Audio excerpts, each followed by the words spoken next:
Men det handler ikke om dette egentlig, denne oppgaven her. Var det det som var hovedsaken? Nei. Det handler vel om at Nord-Korea har bombet en øy i Sør-Korea, som de påstår er nordkoreansk. Så de har altså med andre ord bombet seg selv. Det er jo ikke så smart. Ja. Utover det er det litt uklart hva som egentlig har skjedd, fordi at Nord- og Sør-Korea har litt ulike versjoner av hendelsesforløpet. Sør påstår at Nord begynte, og Nord påstår at Sør begynte. Så da er det bare spørsmål om hvem du stoler på. Sør-Korea og resten av verden, eller Nord-Korea. Og jeg må innrømme at jeg stoler mest på Nord-Korea, faktisk. For at jeg så et klipp fra nordkoreansk TV med hun dama som vi så nå på oppgaven med. Ja. Og hun virka veldig sikker på at hun hadde rett. Jeg liker i hele tatt disse nordkoreanske nyhetssendingene. Altså, det er helt fantastisk. For et engasjement. Barack Obama! Det har ingenting å si hva Nord-Korea sier, for det er ingen som tror på dem uansett, så mye som de ljuger. Og i lys av det er det rart at ikke Nord-Korea får skylda for mer. Altså, vi kunne sagt det var de som smittet Petter Northug. Ja. Altså, jeg mener du kan si hva du vil om Nord-Korea, men de er vakent gode på koreografi. Jeg bare la merke til den videoen som vi så. Det er feilfritt. Ja. Si hva du vil om Nord-Korea, men de ville arrangert en heidundrende Melodi Grand Prix-finale. Det hadde vært stilig. Altså. Det hadde vært Du hadde ikke denne her bow and arrow-pausedansen som var i Eurovision i år. Da hadde den vært mye strammere. Hadde ikke avslinger i valsen, ja. Helt presist. Men det er en på jobben min som er adoptert fra Korea. Ja. Vet du om det er fra nord eller sør? Det var bare til informasjon. Ja. Ja. Er det Morten Ramm? Hun jobber i administrasjonen. Men det betyr at du er en slags ekspert på dette området? Absolutt. Hva er det egentlig som har skjedd? Nei, jeg har jo hørt at han, Kim Jong-il, han gjør det her for å få oppmerksomhet.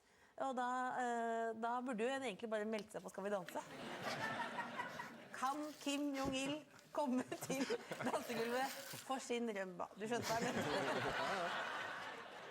Ja, nei, men det er mange teorier om hvorfor Nord-Korea gjorde dette. En av dem er at de vil tvinge USA til forhandlingsbordet. Det er i så fall en ganske brutal form for invitasjon, som jeg håper ikke kommer til å bre om seg. Som for eksempel, hvis du vil se bikkja di i live igjen, så la oss treffes over en øl. Nå har jo forsvarsministeren der gått av. Er det ikke det feil tidspunkt, på en måte? Altså, er det noe sånt han tenkte, nei, dette signerte ikke jeg på, jeg gidder ikke mer? Ja. Dette gidder jeg ikke. Dette gidder jeg ikke. Eller kanskje Det virker litt feigt. han ble akutt overtrent? Akutt, yes. Rett og slett. Men det er hissig stemning i Sør-Korea. De vil ha gjengjeldelser, de vil ha et kraftigere angrep enn det der fislete lille bombetoktet som de svarte med opprinnelig. Jeg tror jo at det er en dårlig plan å bombe Nord-Korea tilbake til steinalderen, ettersom de nettopp har kommet ut av den. Ja. Og så er det Kim Jong-un, som er tredje Kim på rappen. Det er han som er the coming man. Og noen mente jo at dette her var også en måte at man skulle vise fram ham som en sterk leder. Han er den nye sjefen. Jeg tror de kanskje kunne nøyd seg med å bære ham opp på en klippe, holde ham under armene og løfte ham opp og synge The Circle of Life. Men det er sikkert han sønnen som står for det, men han burde bare hatt et sånt stort navneskilt, sånn som det er på McDonald's og sånn, under opplæring. Men USAs reaksjoner her er jo interessante, for det er jo de vi skal stole på i en sådan stund. Ja, de sender marinen, de sender USS George Washington. Det er rett ned. 6000 mann, 75 fly. Og de skal ligge der lenge. Ja, ja. Jo, Obama er ikke skvetten. Han lar seg ikke pille på nesen. Han er ikke på den båten. Han er ikke der. Han sitter hjemme. Ja. Og kineserne sier jo at dette kanskje ikke er det som bidrar mest til å senke spenningen i området. Men hvis det blir krig, er det innmari praktisk å ha. Denne uka bombet Nord-Korea den sørkoreanske øya, Jung. og situasjonen er nå veldig spent. Nord-Korea truer med nådeløse angrep hvis Sør-Korea beveger seg så mye som 0,001 millimeter over grensen. Dessverre er de ikke enige om hvor grensen er. Da har jeg fått en melding om at kulda har krevd sitt første dødsoffer. Mer om VG-journalisten som ble så opphisset at han fikk hjertestans da termometeret viste 12 minusgrader. Litt senere i sendingen. Vi skal ha Hvem skal ut-oppgaven, og denne her går til begge lag. Yes. Hvem skal ut? Pave Benedikt den 16. Irland. Kommentator i Aftenposten Jan E. Hansen eller statsminister Jens Stoltenberg? Jeg tenker jo nå på paven. Han har jo nå utropt at kondom er greit i visse tilfeller. For eksempel hvis man vet at korkutten har en kjønnssykdom. Altså hvis man finner på noe sprell, rett og slett, når man har samleie. Ja. Men hvis du ikke tror du kan bli smittet, da er det fortsatt forbudt. Ja. Som om ikke det var sånn elendigheten begynte i første omgang. Det skal brukes kondom i spesielt tilfelle. Og jeg vil si at sex er vel kanskje et spesielt tilfelle. Sex i seg selv? Ja. Ja, snakk for deg selv. Nei, jeg vet ikke. Jeg bruker alltid å gå til veldig gamle menn i kjole for å diskutere sex, hvis jeg har noe veldig feil. Det har jeg alltid gjort, og jeg har gode erfaringer med det. Jeg har fått gode råd hele tiden. Ja. Paven sier jo at hvor intensjonen er å redusere risikoen for smitte, kan kondom være det første skrittet på veien til en annen, mer human seksualitet. Så sex med kondom er mindre humant. Paven har vel ikke på noen måte... Vil du si noe først, Else? Jeg synes det var flaut når Knut snakket om sex. Og det var først når Knut snakket om sex at det ble fett? Så paven kan gjøre det! Det ble litt sånn Ikke jeg. hipp som happ. Du skulle visst hvordan han er når han ikke er på sending. Du snakker om sex hele tiden. Vet den boka til Einar Gelius? Er du Det godt er ikke han som har skrevet den.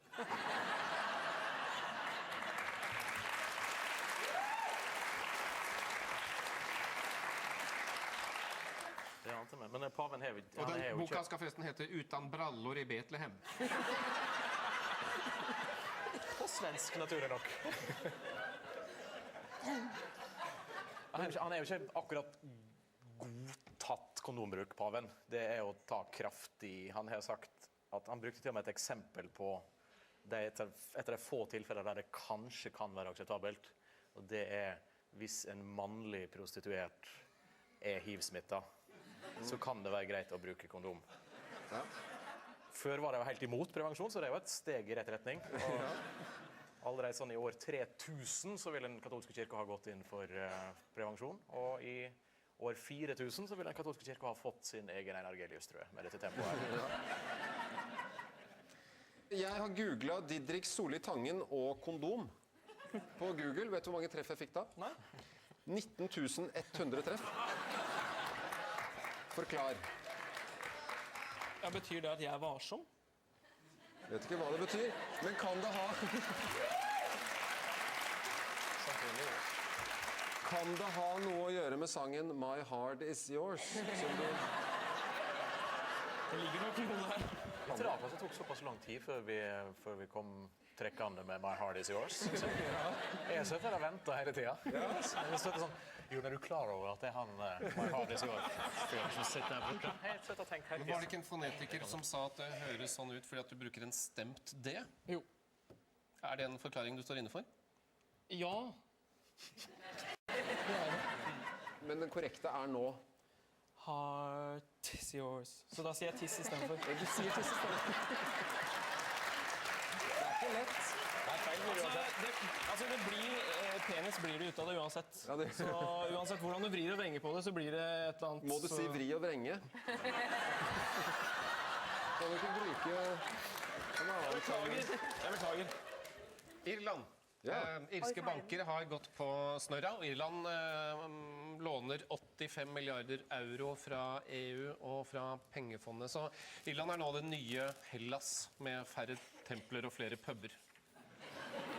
Ja. Men nå tenker jeg jo at nå må jo Bono, som har oppført seg som en pave rundt omkring i verden, må komme seg hjem og hjelpe til hjemme. Jeg vil ikke snakke om en annen ire, Bob Geldof, som er reddet resten av verden. Nå må han skjerpe seg og redde sitt eget land.